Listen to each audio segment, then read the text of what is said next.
भारत दुनिया की सबसे बड़ी डेमोक्रेसी, दुनिया की सबसे ज़्यादा आबादी वाला देश और पांचवी सबसे बड़ी अर्थव्यवस्था।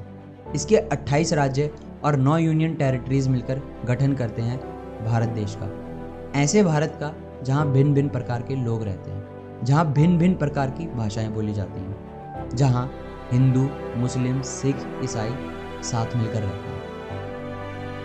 आज़ादी से लेकर अब तक हमारे देश ने कई परेशानियों का, कई चुनौतियों का सामना किया। कई बार हम गिरे फिर खड़े हुए। धर्म के नाम पर, जाति के नाम पर हमें काफ़ी बार अलग करने की कोशिश की गई, पर यह हम सबकी एकता और आपस का प्यार ही था जो अभी तक हमें कोई अलग नहीं कर पाया और ना ही कभी आगे कर पाएगा। जिस भारत का आज से कुछ सालों पहले तक पश्चिमी देशों द्वारा मजाक उड़ाया जाता था, जिस भारत को कंट्री ऑफ स्नेक चार्मर्स कहा जाता था, आज उसी भारत के प्रधानमंत्री के दूसरे देशों द्वारा पैर छुए जाते हैं। उसे दी बॉस कहकर पुकारा जाता है। लेकिन आज कुछ सामाजिक तत्व ऐसे हैं जो नहीं चाहते हम आगे बढ़ें, शांति से आपस में मिलकर रहें।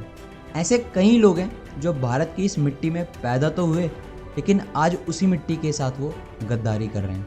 अलग अलग तरह से कोशिश कर रहे हैं, प्रयास कर रहे हैं कि भारत की हारमोनी को ठेस पहुंचाई जाए।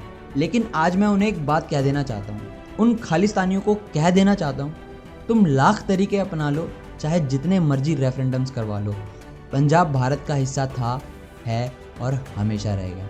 उसको तुम बदल नहीं सकते। पंजाब को भारत से अलग करने का तुम्हारा सपना सपना ही रहेगा। और अगर तुमने इस पर आंख उठाने की कोशिश करी तो जो हाल अमृतपाल सिंह और तुम्हारे बाकी सो कॉल्ड खालिस्तानी लीडर्स का हुआ था, वही हाल तुम्हारा भी होगा।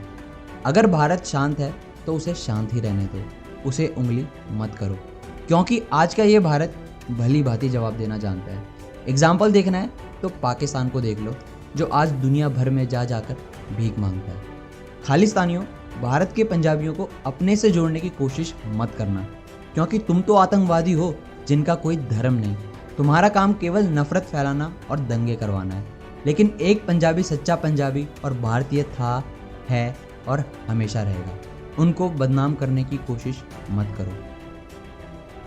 आज अपनी राजनीति की गद्दी सेकने के लिए जिन सांपों को कनाडा पाल रहा है, कल को वही सांप कनाडा को भी काटेंगे। जिस तरह से आज भारत में वो खालिस्तान की मांग कर रहे हैं, कल वो कनाडा में भी खालिस्तान की मांग करेंगे।